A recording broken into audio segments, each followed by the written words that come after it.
বন্ধু ও যে লোন তুলছে ও তো কিস্তি দেয় না ঠিক মতো। আজকে চলো তো দেখি ওর বাড়ি যাই, আর কি খবর। হ্যাঁ কিস্তি দেয় না।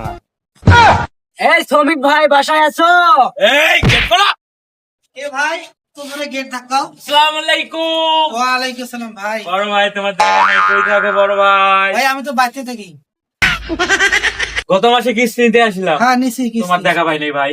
দেখা এই পাও মাসে নাই ভাই? আসছি, কিস্তিটা দিয়ে দাও। আমি খুব শর্টে আছি ভাই, এই বাড়িটা করতে গিয়ে আমার খুব শর্ট হয়ে গেছে। না না বড় ভাই, এটা তো বলতে হবে না বড় ভাই, আমাদের তো চাকরি চলে যাবে, বুঝেন না কেন বড় তা ভাই? আপনি একটা কিস্তি এলাম মানুষ, এটা আমার বুকের হাত দিয়ে খাবার দিয়ে আপনি কথা কন। আমারও তো ভাই বড় বড় স্যার আছে ভাই, তাদেরকে তো বুঝাইতে হয়, তারা তো বুঝে না ভাই। ঠিক আছে না। আচ্ছা ভাই আপনি যাবেন। আপনি যখন লোনটা তুললেন তখন তো খুব ভালো লাগছিল, আর এখন লোন তুইলা বাড়িটা করছেন, এখন তো আরামে ঘুমাইতেছেন। জি ও ভাই আমি আবার যখন লোন তুলি না তখন আমার এই যে কিস্তি মাস্টার কাছে যা খাতির লাগাই, ও আমার এমন মহব্বত দেয়, মহব্বতে আমাকে টাকা দেয়। এখন তো খুব খাতির লাগাইছিলেন ভাই, দেন 10 লক্ষ টাকা আমি বাসায় আপনার ভাই। খুব কষ্টে আছে। আরে ভাই না আপনি ভাই, আরে ভাই আপনি বাসা থেকে বের হয়ে যান। না ভাই আমার বাসা থেকে আপনারা বাড়ি কেন না ভাই, এরকম না, কিস্তি আমরা দিছি, টাকা দিছি, বাড়ি আমাদের। আজ থেকে এটা আমাদের বাড়ি। লোন তুলে বাড়ি করলাম, আমারই বাড়ি থেকে আমাকে বাড়ি করে দিল।